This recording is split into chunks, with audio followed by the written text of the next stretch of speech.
olarak, sanayiciler olarak biliyoruz ki Türkiye'nin, gelişmiş, kalkınmış Türkiye'nin tek seçeneği vardır. Türkiye'nin artık bilimi önceleyen, bilime, teknolojiye en ön rolü yükleyen bilgi ekonomisine geçmekten başka çaresi yoktur. Bizler Türkiye'nin bir 3. dünya ülkesinde olmaktan sıyrılıp birinci dünyada, dünyanın ilk 10 ekonomisi arasına dahil olan bir ülke olmasını istiyoruz. Bunun da yolu günümüzde artık bilimde güçlü olmaktır.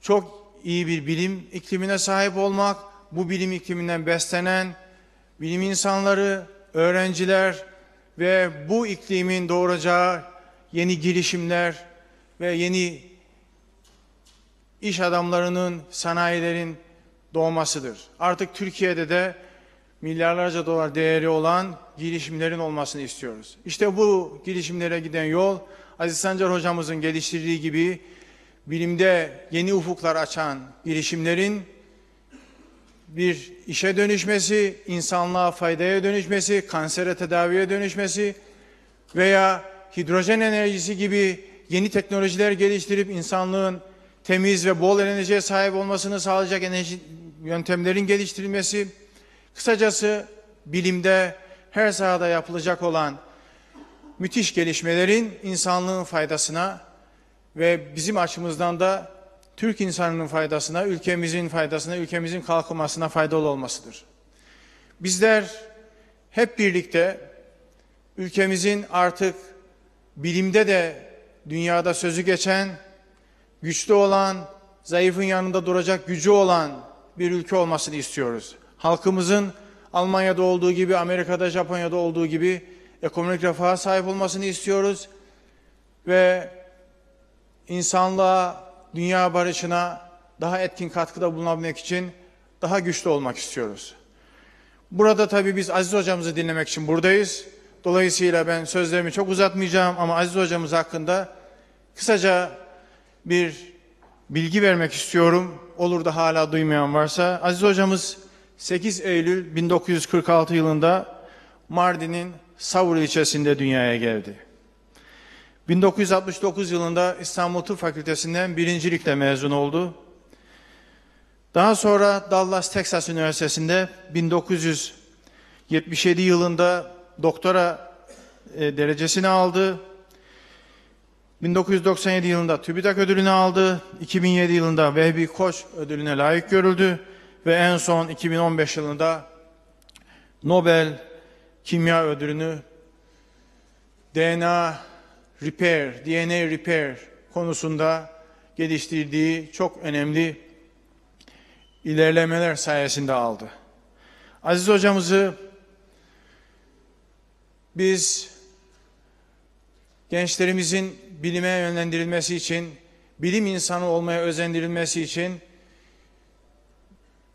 bu giriştiği çabalardan ve Türkiye'yi ziyaretlerinde her dakikasını bir üniversite veya bir lise veya bir yeri ziyaret ederek gençleri bilimin önemini anlatmaya verdiği çabadan dolayı Aziz hocamıza müteşekkiriz. Sayın Cumhurbaşkanımız da kendisini çok seviyor, destekliyor ve bizler Aziz hocamızı gençlerimize ve üniversitelerimize bir örnek olarak gösteriyoruz. Aziz hocam, sizlere çok teşekkür ediyoruz. Sağ olun, var olun.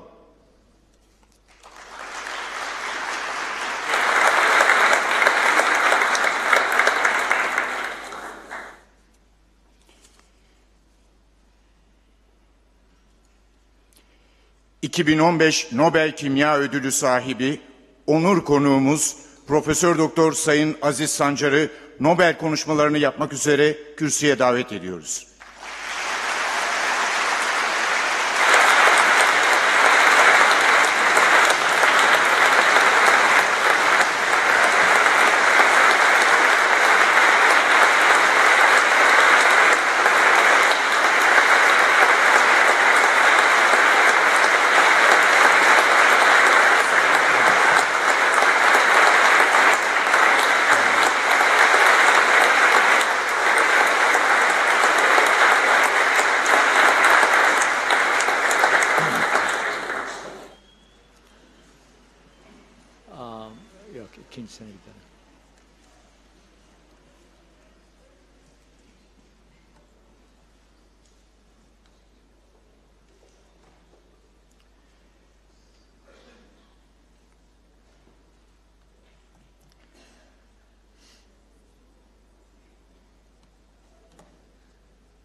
pointer.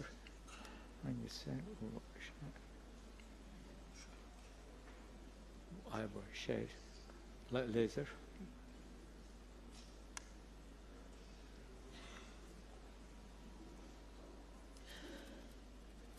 Yok, kapatayım. Aşağıdaki mi yoksa? Kim? Ha, şuradan bir şey. Ha.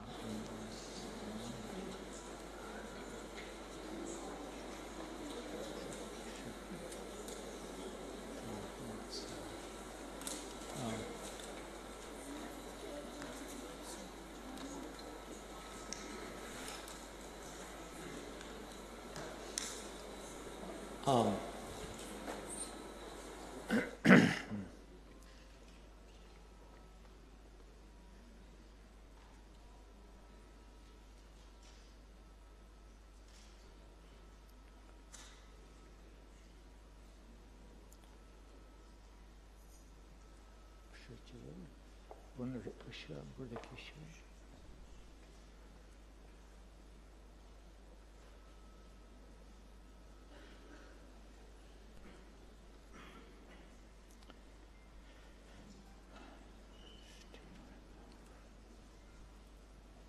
Okay. Tamam. Oldu. Çok teşekkür ederim. Hepinize ilginiz için teşekkür ederim. Buraya geldiğiniz için teşekkür ederim. Sayın Rektörümüzün ve arkadaşım ve Davut Kahranoğlu'nun güzel sözleri için teşekkür ederim. Davut Kahranoğlu çok başarılı bir bilim adamıdır ve son yıllarda çok başarılı bir politikacı olmuştur. O Nobel hikayesini anlatırken onun gayesi şuydu: 2 gündür peşimdedir. Seni de bu mütevelli heyete koyalım. Japonların bir Nobelcisi var. Bizim de bir Nobelcimiz olsun diye. Ben de belki olur falan diyorum. Burada hepinizin önünde mecbur etti. İnşallah olacağız.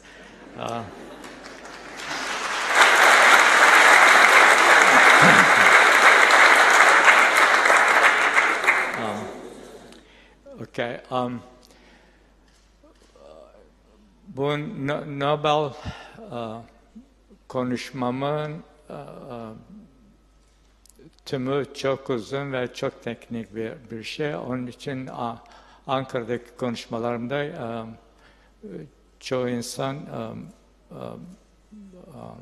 sosyal bilimlerdendi veya başka alanlardandı. Lise ve daha genç çocuklar vardı ve o bakımdan gel bir konuşma verdim.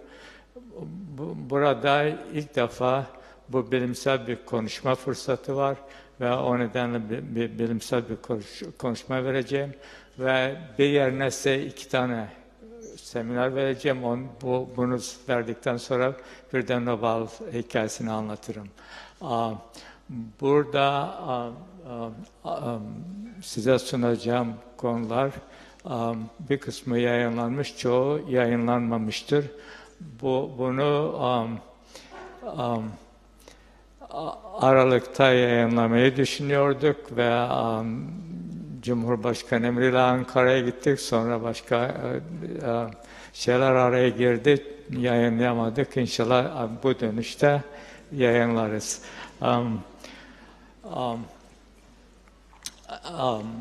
Bu tekniktir ve müsaadenizle İngilizce sunacağım.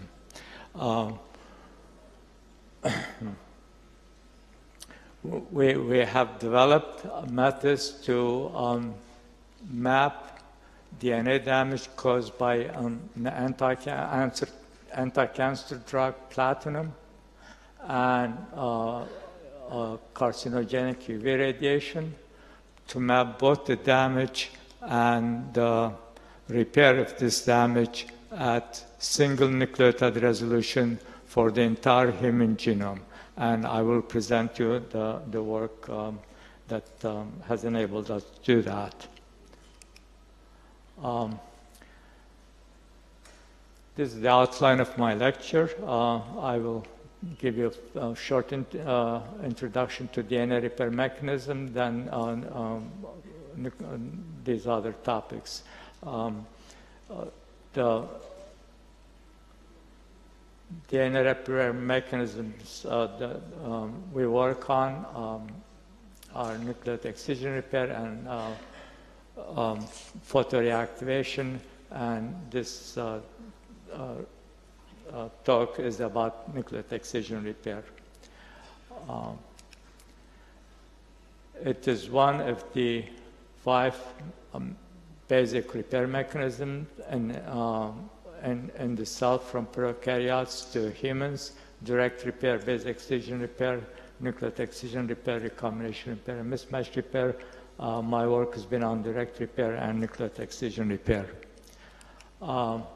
Nucleotide excision repair is the removal of the damage of the DNA damage caused either by carcinogenic agents or by anti-cancer drug, by cutting the one strand of the damaged DNA on both sides of damage and releasing the damaged nucleotide in the short oligomer, and then using the other strand as template, filling the gap and ligating it. The substrate for nucleotide excision repair are, as I said, both carcinogenic DNA damages as well as damage caused by anti-cancer drug. The main carcinogenic DNA damage is shown here. Damage caused by ultraviolet light, which is in the form of cyclobutane pyrimidine dimer, in this case thymine dimer, and second less abundant damage called 6,4 photoproduct. In addition to that, I was asked earlier in an interview about cigarette smoke and cancer. DNA damage caused by cigarette smoke is mainly by this chemical, benzopyrene diol epoxide, which attacks the guanine residues in the DNA and makes an adduct which causes mutation and lung cancer. So these are the carcinogenic DNA damages that are repaired by nucleotide excision repair. In addition to that, cisplatin, which is probably the most commonly used anti-cancer drug, also kills cancer cells by damaging DNA, and the damage caused by cisplatin is shown here. Cisplatin has very simple structure, is diamine dichloroplatinum, and it joins two adjacent guanine residues to one another to block replication and cause mutation and either kill cells or cause a mutation like the other DNA damaging agents. These damages, as I said, are removed by nucleotide excision repair, and my work has been on nucleotide excision repair for the last 35 years. In 1982, as a postdoc, I figured out the nucleotide excision repair mechanism in E. coli, which is incision of the damaged strand, 4 nucleotides 3' and 7 nucleotides 5' to damage, to remove a fragment of 12 to 13 nucleotides in length.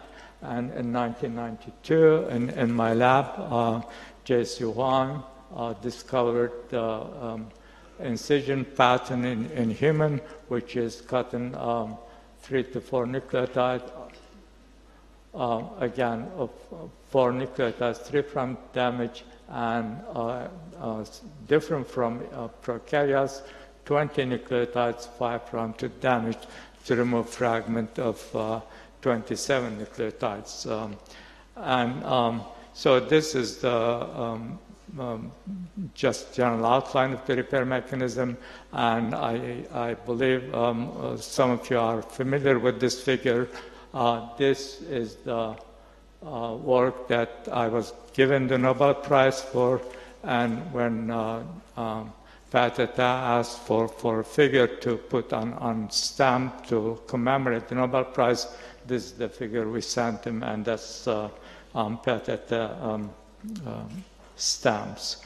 Over the years, my colleagues and I have worked to elucidate the reaction mechanism of nucleic excision repair, both in prokaryotes and in eukaryotes, and those are summarized here. I will not go into details of those mechanisms, just to make the point that in contrast to all other repair mechanisms, the nucleic excision repair system evolutionarily is not conserved between the prokaryotes and eukaryotes, meaning that the proteins that carry out nucleic excision repair are not related to, in E. coli, are not related to the proteins that carry out nucleic excision repair in humans or in other eukaryotes.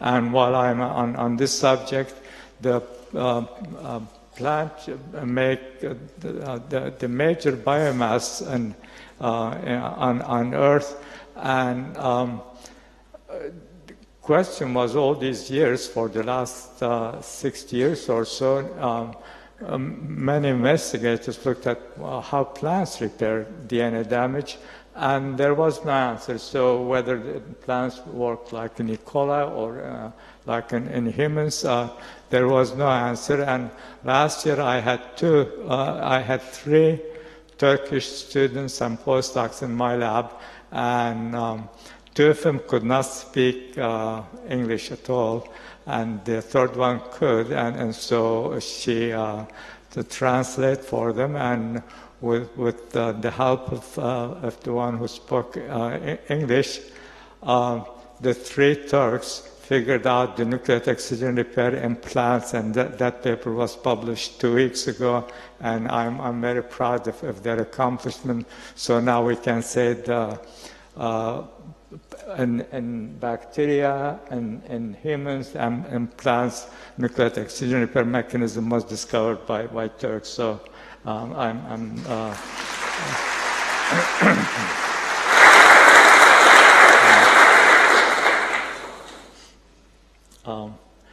as you see in this reaction mechanism, the oligomer is released, 12 to 13 in E. coli, 27 in humans, and then the gap is filled and ligate and so on.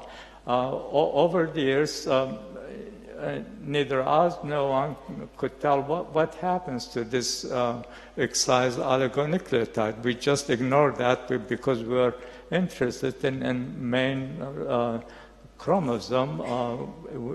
It is just repaired and it can carry out its function. But you release a 12, 13 nucleotide. If you go walk in sunlight for 10 minutes, you have millions of this released into the cell. And so what happens to it? So that was a question that was not answered, and we decided to answer this question. And we tried to figure out what happens to it for over 20 years, but this mechanism was worked out in vitro, and this 27er was discovered in vitro. We could never see it in vivo in the cell. So finally, in 2013, we managed to capture it from the cell. And that was a breakthrough for our lab, and enabled us to map a repair in the entire human genome. And now I'll go on to present you that work. So the a method for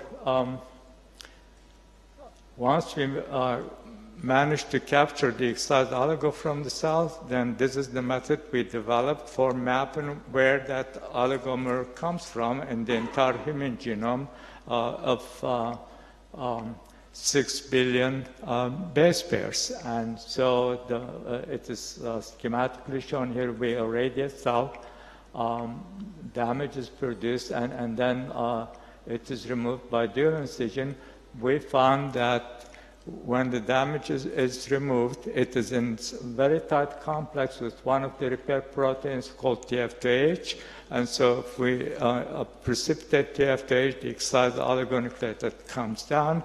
And once we figured that out, we could then isolate the excised oligomer and then purify it, amplified by PCR, and then obtain the sequence. Typically, we get 20 to 40 million oligo sequences, and then we can match those to the human genome and identify precisely where they come from. The next slide shows the steps that are involved in doing the reaction, and the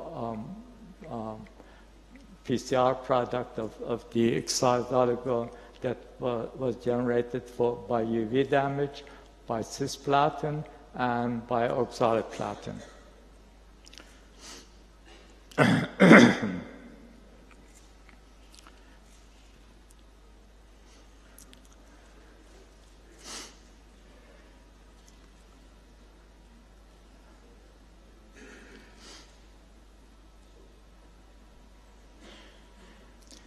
Now, so we developed a map for measuring the repair, but we need also to determine where the damage is located.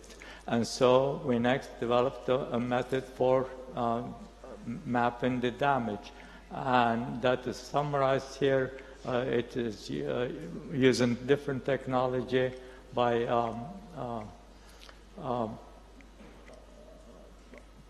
actually, this is for using the same method for cisplatin.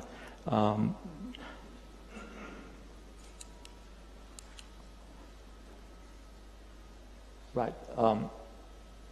So after first developing the method for UV, then we used the same approach to map the repair for cisplatin and oxaliplatin as well. These are the raw data. I will not go through the details of those. And with those done,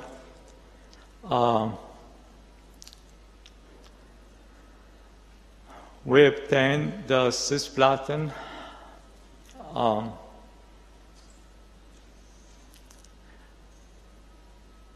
the whole repair map of the anti-cancer drug cisplatin shown here. Both damage and repair map. Damage is shown in red and repair is shown in blue. Chromosome 1, and this one strand, this is the plus strand, minus strand, damage, repair,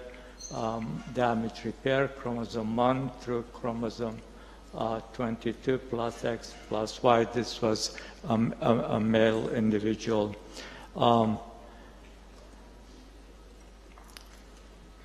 This is the oxaliplatin damage and repair map. Cisplatin and oxaliplatin are similar drugs, but some are used for lung cancer. Cisplatin is used for lung cancer. Oxaliplatin is the main drug for colorectal and ovarian cancer.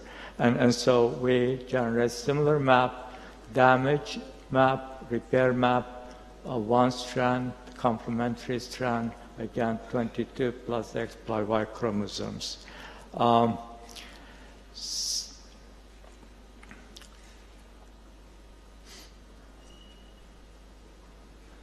We did the same thing for UV damage, and that's shown here for both two types. UV generates two type photoproducts, cyclobutane pyrimidine and 6,4 photoproduct, and this is the cyclobutane pyrimidine dimer damage red, repair in blue, and again, same 22 plus X plus Y chromosome. This is for cyclobutane pyrimidine dimer. Then we did it for the other photo product, which is 6,4 photo product, and you see it there. Now, I'm showing this to impress you that we have the entire human genome. We've mapped the entire human genome, but you can't really tell much if, okay, you mapped it, I just see a red block and blue block, and so what? I can't tell anything from it. And I'll show you next what kind of information you can get from this kind of data.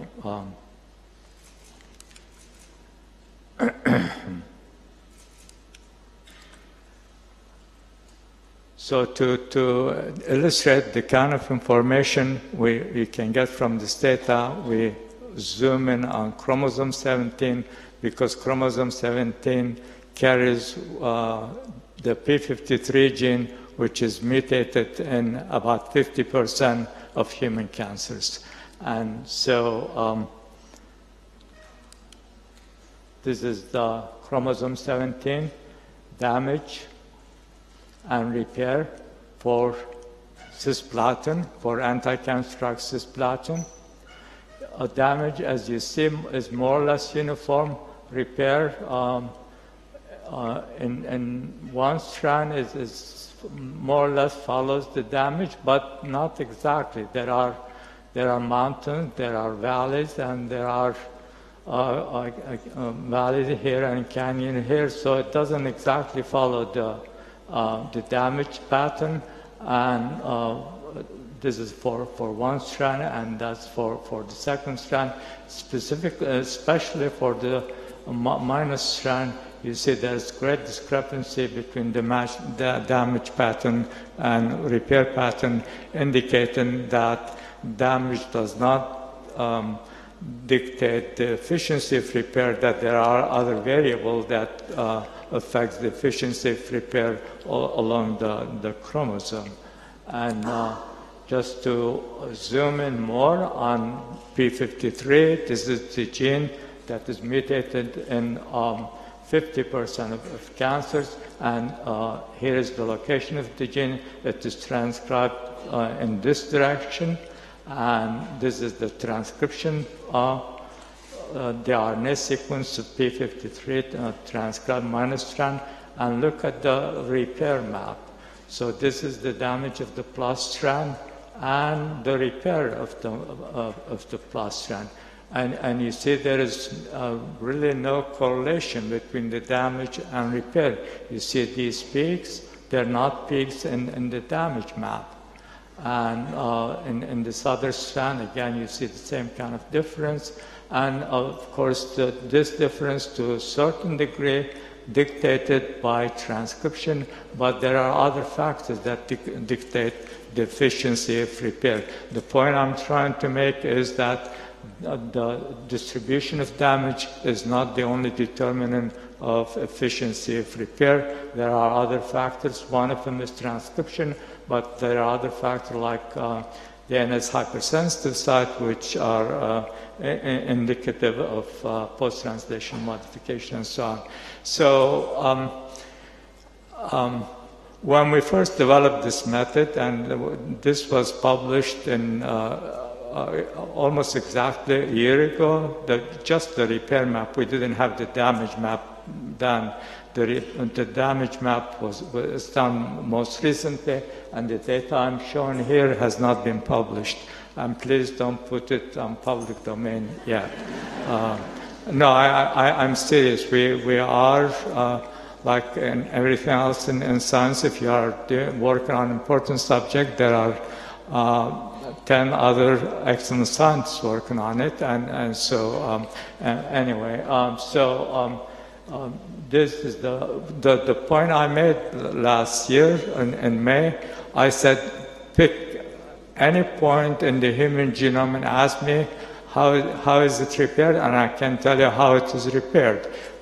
Sometimes I get carried away and I brag about our accomplishment. We get enthusiastic about our work, but it is true. Pick any one point in the human genome, and in this case in P3, and ask how it is damaged and how it's repaired, and I can tell you how it's repaired. And an example of that is shown here.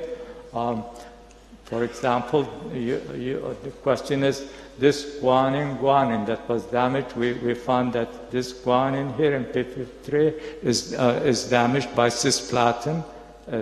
We found the damage at exactly the site, and then we asked the question how it is repaired, and the answer is it is repaired by cutting 20 nucleotide 5' and 5 nucleotides 3' to damage, and we have this for every single point in the human genome. So this is a work that we're truly proud of, and this shows it for cisplatin, but like I said, we have it for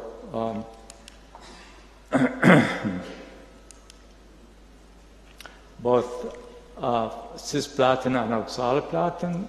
These are the two anti-cancer drugs, and GG is repaired in this manner for cisplatin and for oxaliplatin, and DV-induced DNA damage, cyclobutane pyrimidine dimer. This TT is repaired by cutting again 20, and in this case 60 nucleotide, and for 6,4 photoproduct 20 and 6 for nucleotide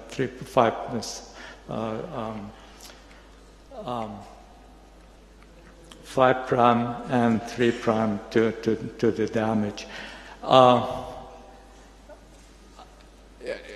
For those who are not in the field, I can't tell you how excited I am about this work. When the postdoc, who's a bioinformatics postdoc, generated this, I said, this is the pinnacle of my career. I really want to have this made in a picture form so I can put it in my wallet. And so in my wallet I have the picture of my mom, the picture of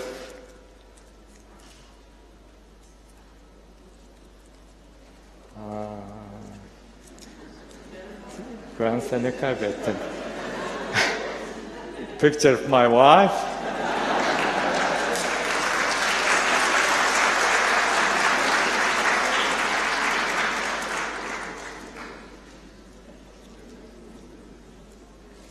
And the human genome damage and repair picture.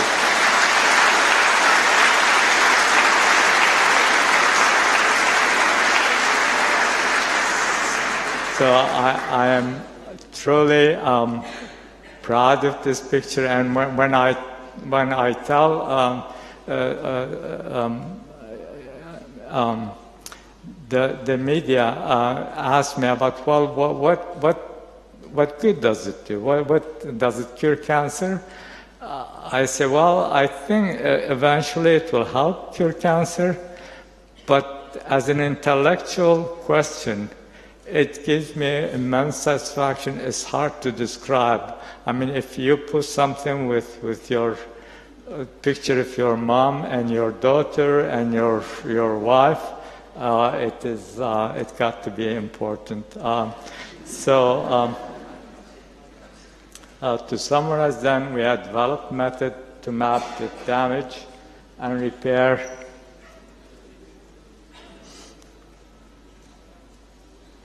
of the human genome at single nucleotide resolution. Damage distribution along the genome by platinum drugs and EV is essentially uniform. Repair is not uniform.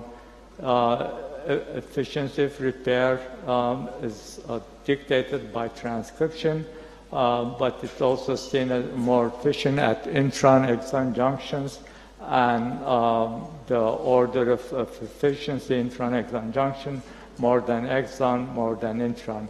And this method, as I said, has the potential for improving the efficacy of platinum drug.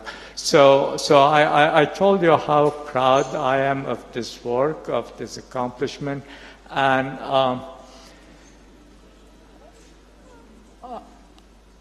annem derdi ki, oğlum kibirli olmayın, kibir Allah'a yakışır. İnsana kibir yakışmaz. O bakımdan elimden geldiği kadar mütevazi olmaya çalışıyorum. Fakat bu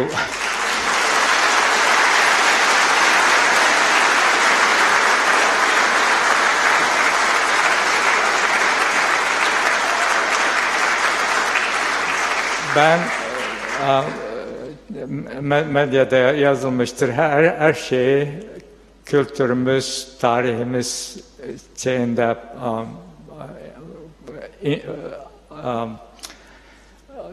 tefsir ederim.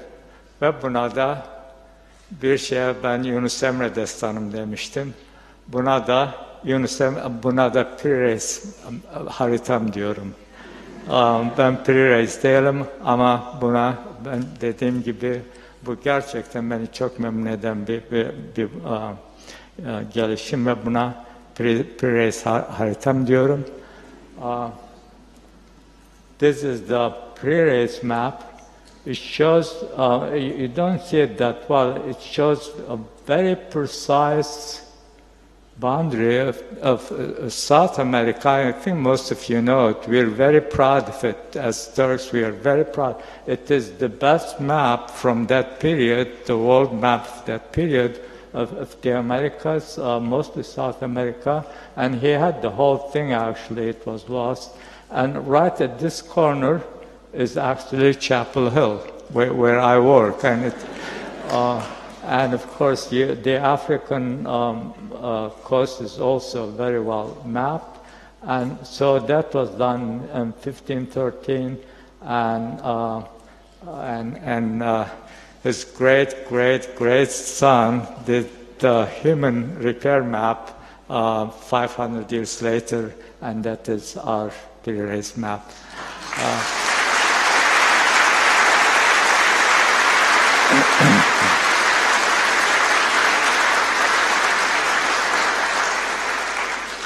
Finally, these are the colleagues that work in my lab. Science is becoming more and more a teamwork. You cannot do one thing on your own, and it's also an international undertaking. This work was mostly done, and that's the really importance of science, not only for advancement of knowledge and developing cures and so on. It's also important for advancement of international understanding, peace, and so on, because this work was done by a Chinese postdoc. Of course, the Turk ordered it. The Turk designed it and ordered it. And it was done by this outstanding Chinese postdoc, but neither he nor I could do the bioinformatics to analyze data. We generate 20 million oligos, the sequences we cannot, and that the analysis, the bioinformatic analysis, was done by this postdoc, Shira Adar, from Israel. And so as you see, a Turk, a Chinese, and Israeli working together, collaborate, and working together solve this important fundamental problem. But also we got to know one another well. So, and this is really, this scientific presentation, I don't want to go into international politics, but our country is not well known in the world. We really should do something about it. Shira is an outstanding person. I love that girl. She's very positive. She's very competent. And I said something about Atatürk.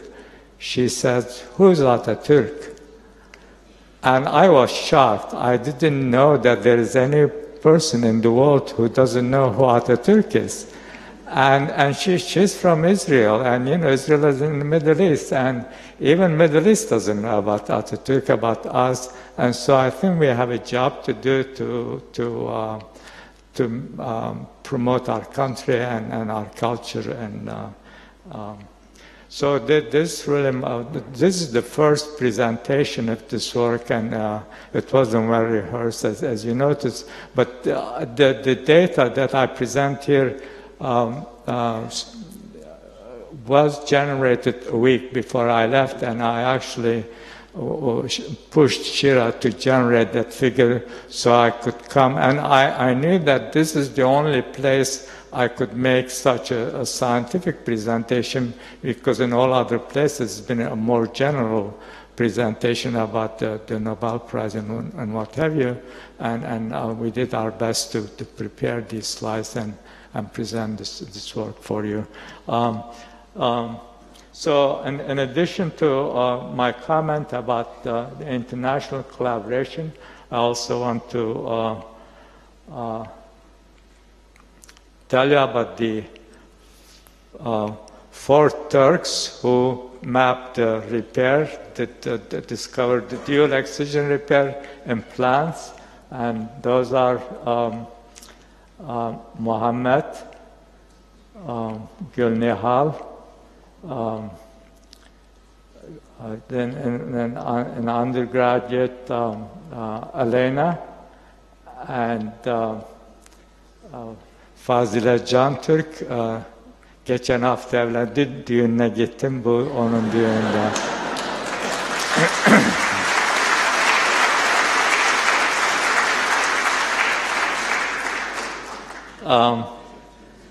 That's really all I have to say about the scientific presentation.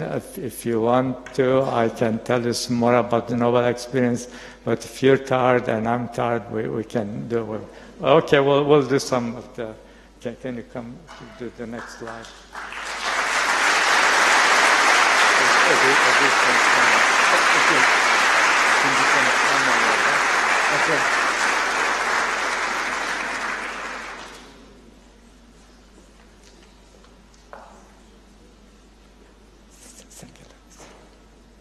Gel ikinci aç.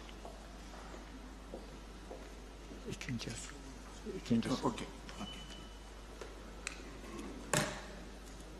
If you have any question, please ask me. Yes.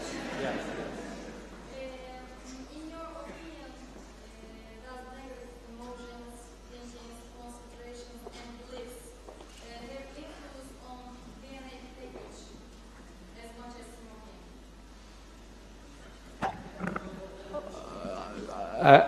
What as much as smoking?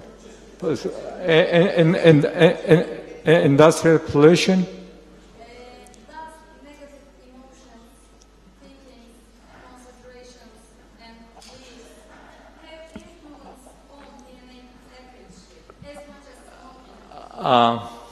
No. There is nothing as bad as smoking.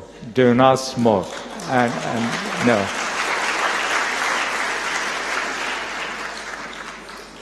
Ve gençler içiyor, görüyorum.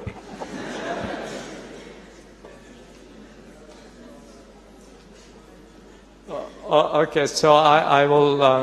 Everybody is curious about the Nobel Prize and Professor Sancar, may I ask you a scientific question? Yes, sir. We are proud of you. Thank you very much for the excellent work. Your basic concept in the DNA repair is the cyclobutane formation and splitting through photo-induced electron transfer processes. I have seen your recent article in Nature Communication. You used, for example, filavine to achieve this, but it absorbs the light around 350 nanometer. Have you considered to extend this to visible range with lower energy?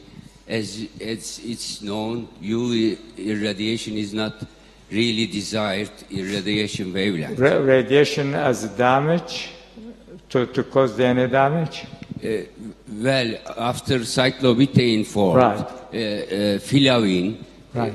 absorbed the light, gave electron. There are several electron transfer reactions, essentially I will splitting. talk about right now. Yes, that I will talk about right now. Yes, thank you. So the Nobel Prize was given to these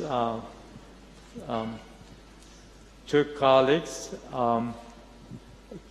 Tomas Lindahl'a, and myself, for our work on the mechanistic analysis of DNA repair.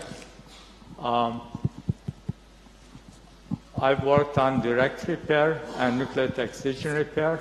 Tomas Lindahl from Sweden and England characterized the molecular mechanism of base excision repair, and Paul Modrich from Duke University has characterized mismatch repair. And the Nobel Prize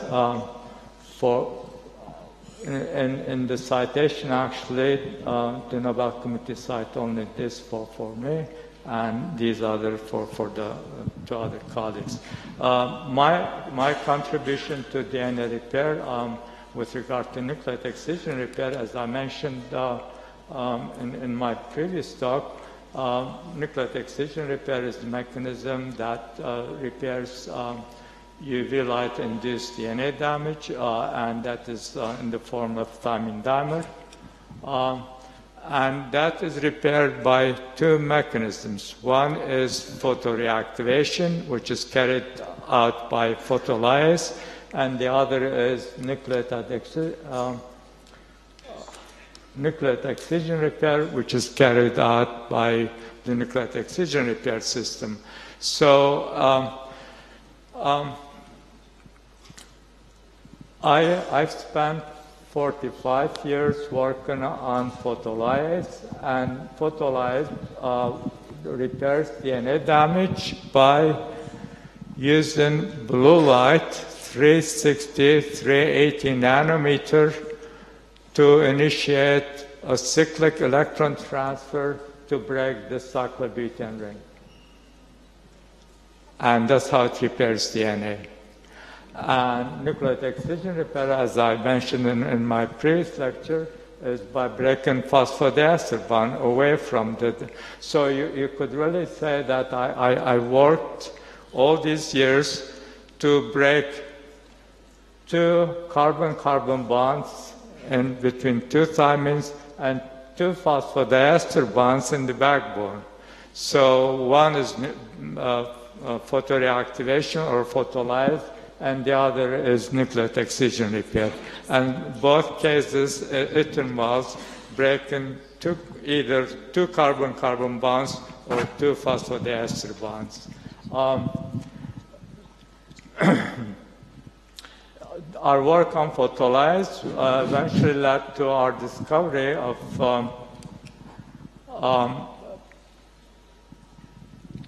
a gene involved in the circadian clock. It is totally unrelated to DNA repair. It regulates our daily rhythm, the circadian rhythm, and that has, it is one of the most fundamental functions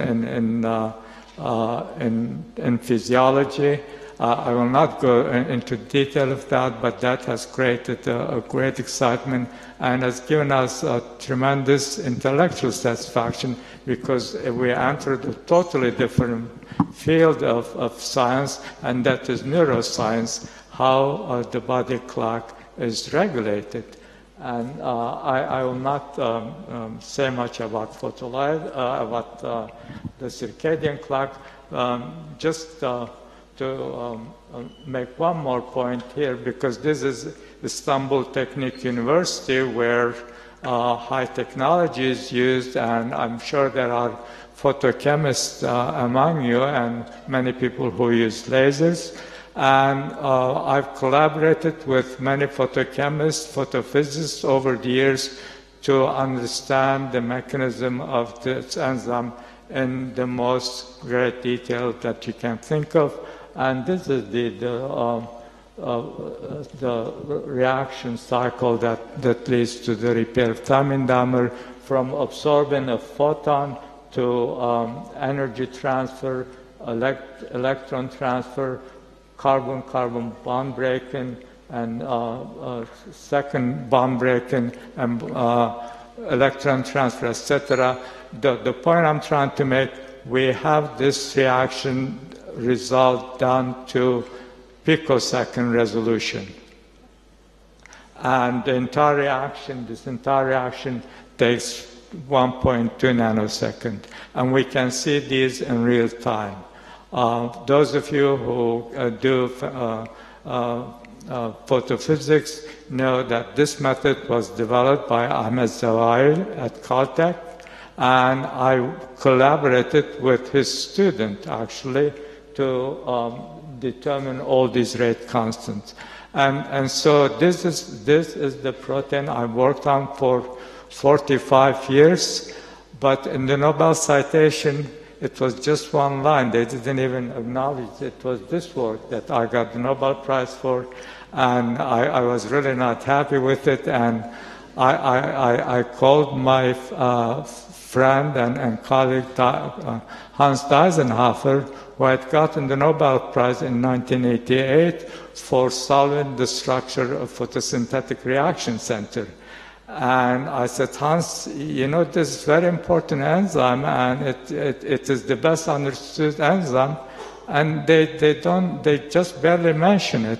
He said, Aziz, you're right, I think they should have given more weight to this enzyme, because you worked and you've done a great job on it, but you got the Nobel Prize, don't complain, you're the only scientist I know who gets the Nobel Prize and complain, and so I said, okay, fine.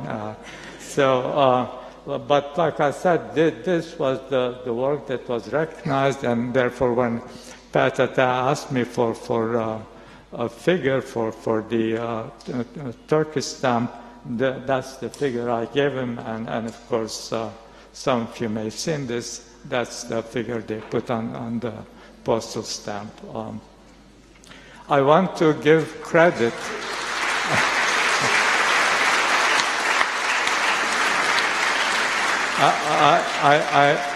I want to give credit to my mentor who discovered DNA repair, and he opened the entire field of DNA repair.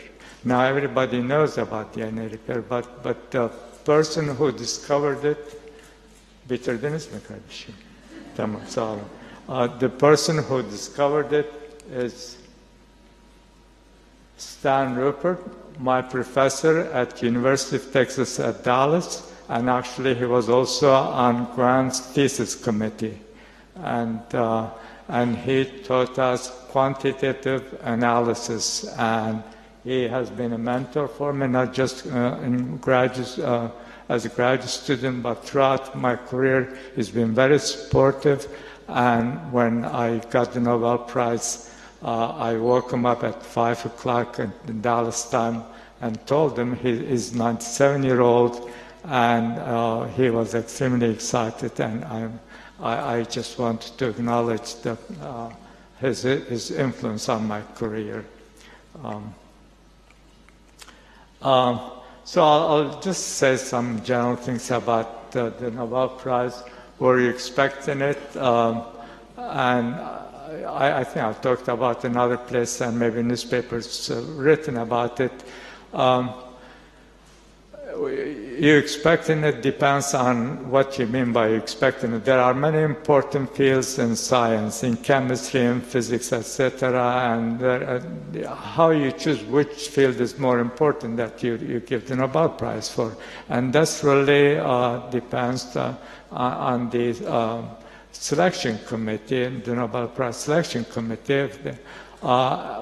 So you can't really say I'm doing good work, they should give me a Nobel Prize. And so in that regard, I wasn't really sitting and thinking about, these people should give me Nobel Prize. But when I was asked if, DNA repair is quite advanced, there should be Nobel Prize in DNA repair, I wouldn't say to other people, but I would say to my wife, Gwen, if it is given in DNA repair, it will be these three people. And that's what happened. So I didn't really claim that I deserved the Nobel Prize. They should give it to me. But I knew that if it's given in the field of DNA repair, we had made the most significant contributions. And in that regard, turned out that I was I was correct. Rarely with your wife, most time you're wrong, but anyhow, that's the. What was your reaction? I've told many versions of how you, when you got it, and I've told many versions of this story. Basically, it was a call came at 5 o'clock in the morning, and Gwen answered it, and they wouldn't tell her why they were calling, and she was not happy that they wanted to wake me up at 5, and she argued with them and so on, but eventually when they told them they were calling from Stockholm, she woke me up, and I learned.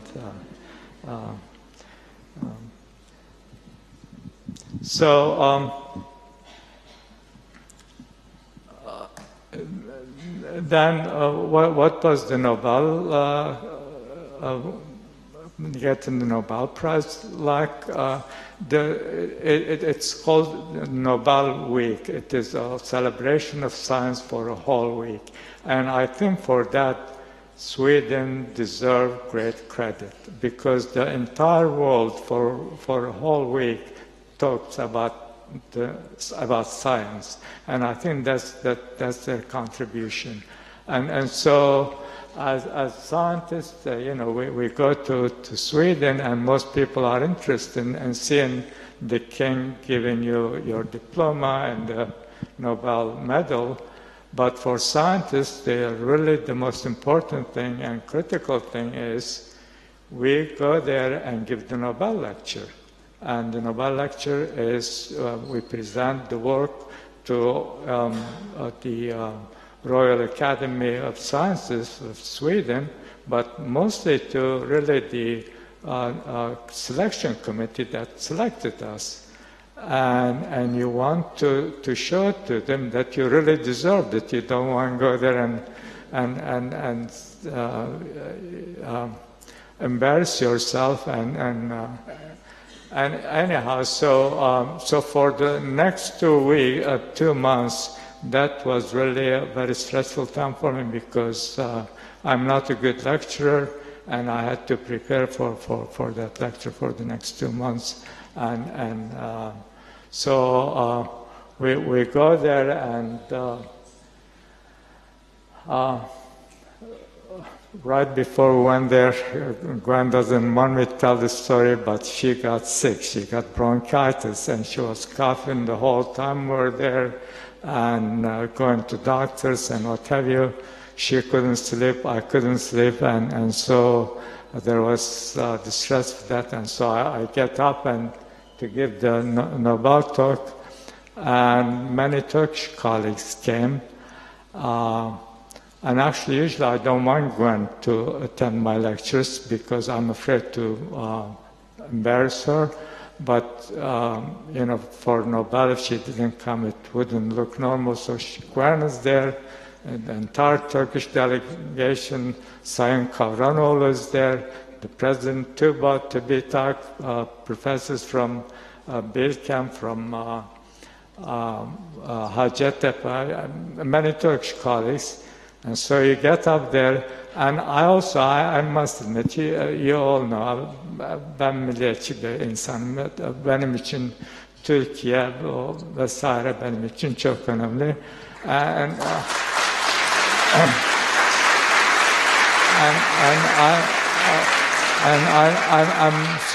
I'm really there. I'm feeling the weight of this whole, the Turkish scientific community, but also of the entire country and of the Turkic world actually. And so I was extremely nervous, but başka yerde de söylemişim, Allah yardım etti. Allah şükür hayatımın en güzel dersini verdim ve herkes memnun oldu ve görüyorsunuz burada bir elim cebimde laserla o şeyde Hacettepe'de söylemiştim. Bir elinde ayna, bir elinde cımbız, bir elinde ayna, bir umurunda mı dünya?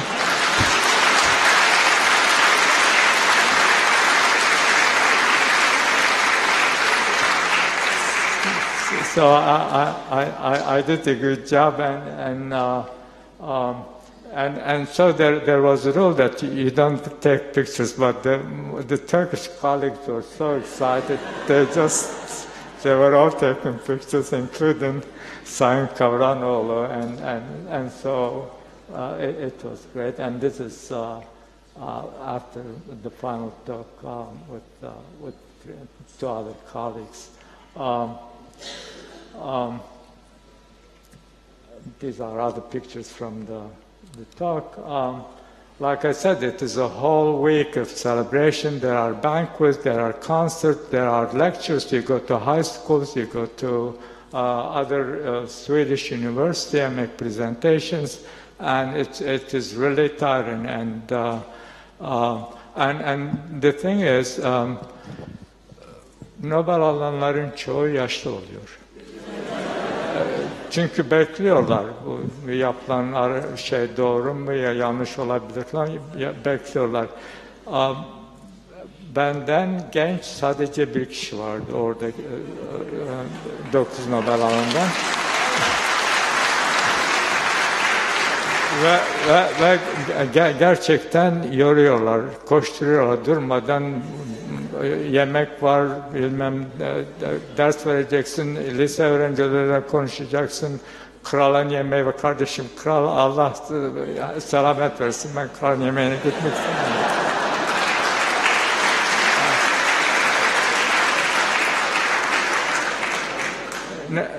Neyse, görüyorsun, bütün onları yaptık. Bizim büyük elçimiz onurumuza güzel bir resepsiyon verdi. Sayın Kavranoğlu'nu görüyorsunuz. Cumhurbaşkanımızın hediyesini veriyor. Ve dediğim gibi Amerikan büyükelçiliği de tabii resepsiyon verdi. Amerikan vatandaşlığım var.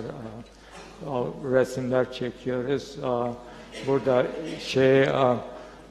oradaki kafeteryada adet olmuş, sandalyenin altını Nobelciler imzalıyor ve kafeteryaya gittiğinizde hangi Nobelcinin üzerinde oturuyorsunuz ona bakıyorsunuz.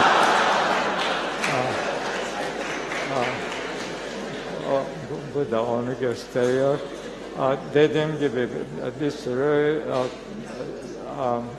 yemekler var, konferans bilmem konserler, bir sürü şey oluyor. O şey verecekleri zaman, ödül verecekleri insan tükeniyor yani. Özellikle benim. Ve dediğim gibi bir de hasta bir karımız var. Yani o ayrı şey. O Nobel ödülünü vereceği gece ne o uyudu ne ben uyudum. Ve şimdi Nobel'i takdim edecekler. Bizi yan odaya almışlar sahneye çıkmadan önce. Kral ailesini bekliyoruz. Ve orada ne olduğunu şimdi burada göreceksiniz.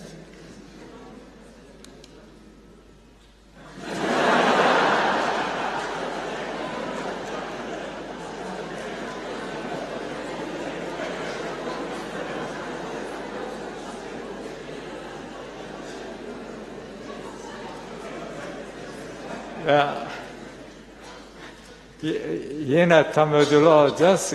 Gerçekten tükenmiştim ve orada biraz kestirdim ama yetmedi. Sahneye çıktığımda gerçekten ciddi söylem korkuyordum. Ayaklarım takılacak, yüz düşeceğim diye. Ve orada bekliyorum, beni anons edecekler. Bak, kızmış dünyadan aslında ben konsantre ediyorum, uyanık kalmaya çalışıyorum. Sonra dediğim gibi yine Allah yardım etti, ödül aldık. Düşmeden ödülü aldık.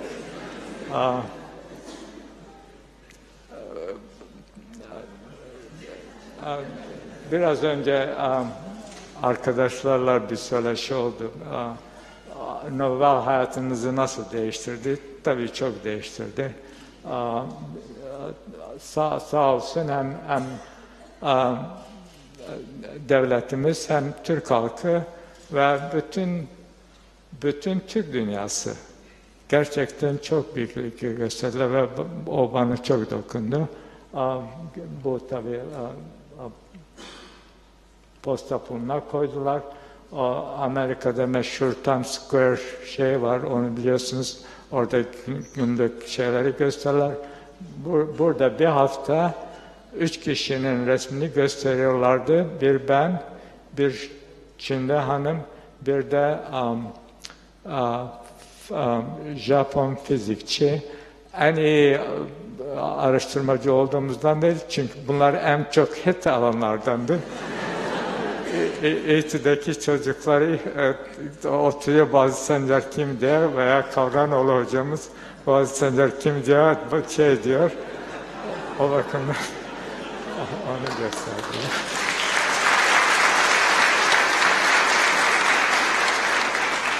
Sonra da bir çizgi roman yaptılar, bunu da yayınlıyorlar şimdi. Dediğim gibi herkes çok takdir etti ve sağ olsun hem milletimiz hem devlet olarak, hükümet olarak birçok tebrikler geldi. Fakat bana en çok dokunan İsveçli emekli kardeşlerimden geldi, oradaki işçilerden. Kavranoğlu Hoca da oradaydı. Tek onların verdiği plakatı, Kavranoğlu'nun plakatını oraya koymadım. Onun tek işçilerin verdiği, onlarınki ofisimde. Aziz Hocam, siz çok çalıştınız, güzel sonuçlar elde ettiniz, Nobel kazandınız, tebrik ederiz diyorlar. İşçi, benim gibi işçi adam çalışmaya önem veriyorlar ve benim de en çok değer verdiğim şey çok çalışmak.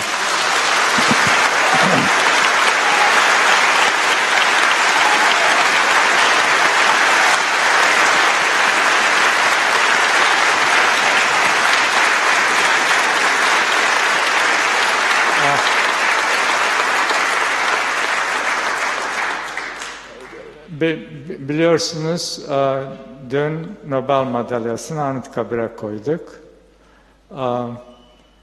Ve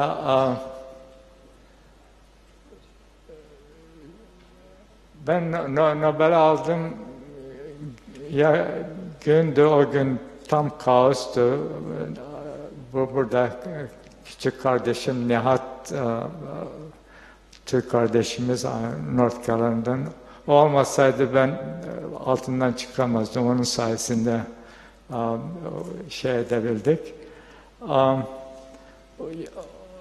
Fakat biraz ortalık yetiştirdikten sonra birinci gün veya ikinci gün ben madalyayı Anıtkabir'e vereceğim, yani olağan bir şey değil. Hiç düşünmeden oraya gidecek diye karar verdim. Güven'e söyledim. O da tabii olağan yapılacak şey bu dedi. Bunu söyledik. Millet soruyor, niye Anıtkabir ya? Kardeşim, başka ne yaparsın? Anıtkabir bu Cumhuriyet'in madalyasıdır. Yani Aziz Sancar...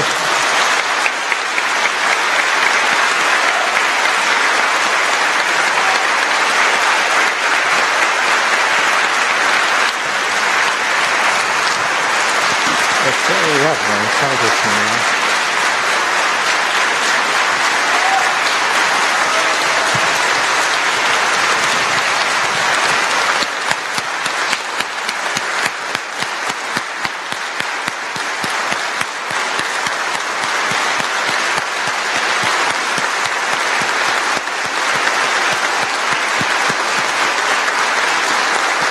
Oldu, sağ olun. Dediğim gibi bu Pires haritasını gösterdim. O haritayı ilk verilerini Aralık'ta almıştık. Ben acele ediyordum gidip bunu bitirip yayınlayalım diye. Yine Kavramlı hocamız Cumhurbaşkanı emrediyor, Türkiye gelsin diyor. Cumhurbaşkanı emredince Türkiye'ye geliriz tabii. Türkiye geldi. Ve söyledim, başka yerde söyledim. Sağ olsun, iyi ki söyledi. Çünkü ben gerçekten milletimizin bu kadar ilgi göstereceğini, bu kadar sevineceğini bilmiyordum. Ve gelip görünce çok sevindim ve gerçekten Cumhurbaşkanımıza da söyledim. Çok teşekkür ettim ona, çünkü kendi gözümle gördüm milletimize ne kadar önemli olduğunu. Ve geldiğimizde tabii Güven ve manevi kızımız Roz'la Anıtkabir'i ziyaret ettik. Bu madalyayı dün Anıtkabir'e koyduk tabii. Peki para da geliyor. 325.000 dolar sanırım bize gelen para. 10.000 dolar falan oradaki İsveç'teki masraflardı. 315.000 dolar da bu Türk evine gitti. Bizim Türk evi başkanımız var.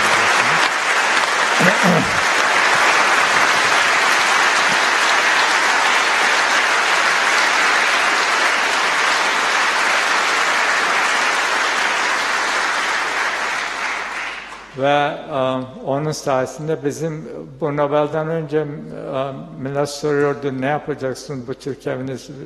Hayattaki gayem o Nobel'den önce Güven'le ikimiz bu Türk evini yaşatmak. Biz gittikten sonra bu Türk evi yaşasın diye üniversite idarecilerle görüşüyorduk, şehrin belediye reisiyle falan görüşüyorduk.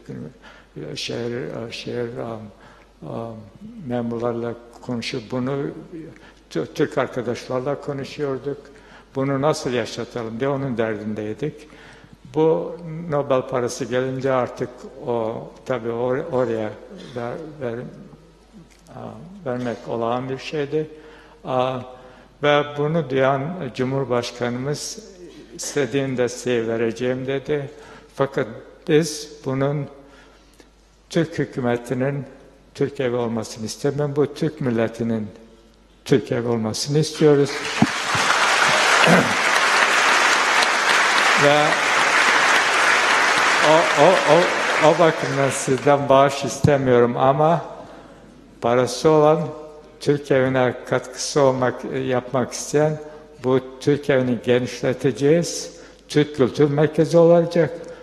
Ve bana kimse Atatürk'ü hiç duymadım demeyecek. Türkiye'yi tanıtacağız.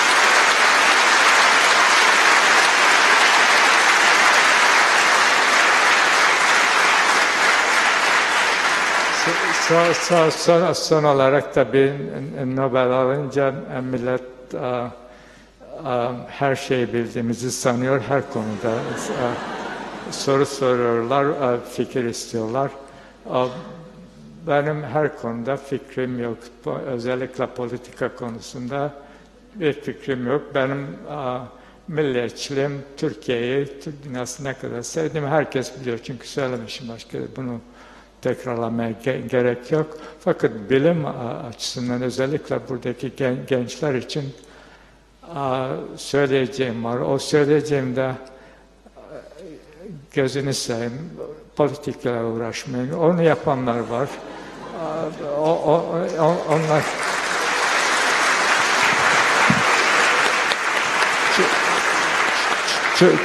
çok çalışın. Nobel almak önemlidir ama en önemli şey değildir. Çok çalışın. Ne yapıyorsunuz? iyi yapmaya çalışın ve çalışmadan olmaz. Çok çalışın. Ben de güvende öğrenciyken, postdokken günde 18 saat çalışırdık. Gazeteler yazmıştır. Ben çok zaman geceleri laboratuvarda geçirmişimdir. Çalışmaktan başka çaresi yoktur ve bu kendinize, ailenize ve milletimize bu bir vatan namus borcudur. Vatan milletle bitireceğim. Sağ olun.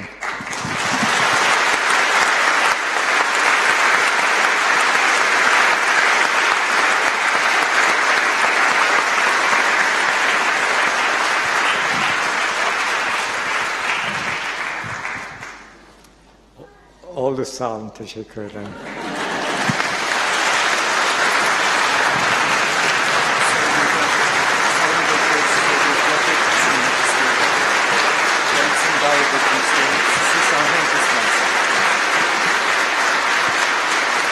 Rektörümüz Profesör Doktor Sayın Mehmet Karaca, Profesör Doktor Sayın Aziz Sancar'a İstanbul Teknik Üniversitesi anı plaketini takdim edeceklerdir. Sayın Rektörümüzü davet ediyoruz.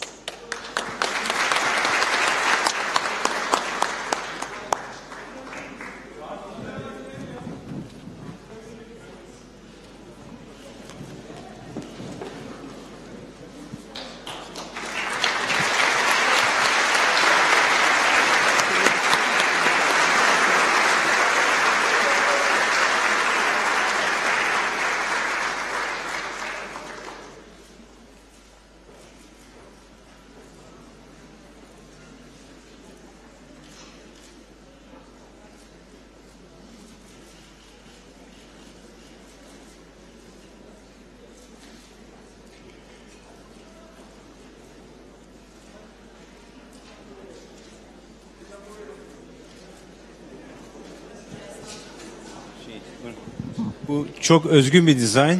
Sadece Aziz hocamız için dizayn ettiler. O açıdan Gülname hocaya da özel teşekkür ederim. Yani endüstri ürünleri tasarımdan çok özgün bir dizayn. Hocam DNA şeyi oradan esinlendiler. Şunu da söyleyeyim, aslında hocam Teknik Üniversite için bir gönül bağı da var. Cumhurbaşkanımızın nezdinde bir yemekte beraberdik. İlk söylediği şey, ben beraber tanıştığımızda şunu söylemişti. Dedi ki, ben dedim işte İstanbul Teknik Üniversitesi Rektörü. İstanbul Teknik Üniversitesi mi? Acayip lobiniz var dedi. Çok kuvvetli bir lobiniz var dedi. Hatırladınız mı hocam? Tamam hocam. Ağırdı biraz. Hocalarımızı bırakmıyoruz. Değerli hocalarımızı bırakmıyoruz. Sayın Rektörümüz bugün bizi onurlandırdıkları için Cumhurbaşkanı Başdanışmanı ve mezunumuz Profesör Doktor Sayın Davut Kavranoğlu'nu da davet ediyoruz. Kendileri için önemli sürpriz bir niteliği taşıyacak bir anı plaketi takdim edecek Sayın Rektörümüz. Sayın Kavranoğlu hocamızı davet ediyoruz.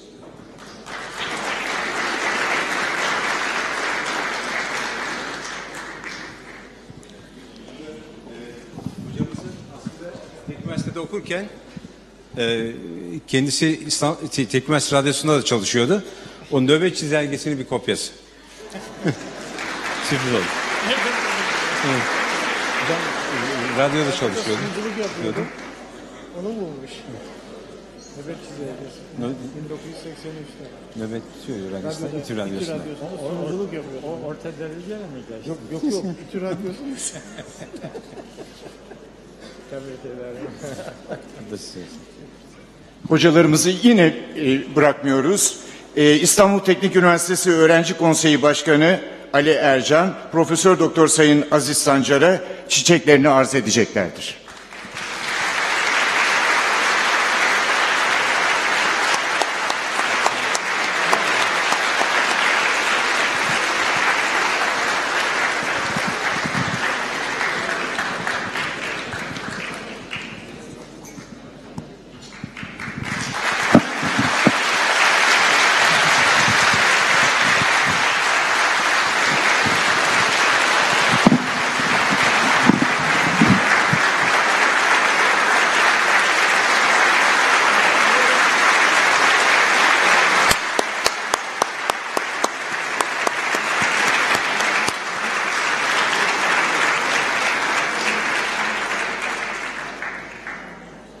Sayın Rektörümüze, Sayın Cumhurbaşkanı Başdanışmanımıza ve onur konuğumuz Profesör Doktor Sayın Aziz Sancar'a çok çok teşekkür ediyoruz.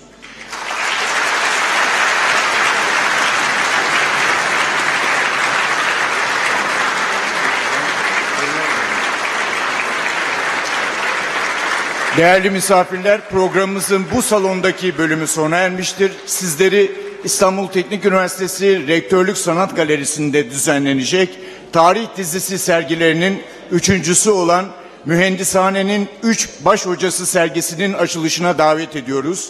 Bu serginin açılışını da onur konuğumuz Profesör Doktor Sayın Aziz Sancar gerçekleştireceklerdir. Programımıza katıldığınız için çok çok teşekkür ederiz.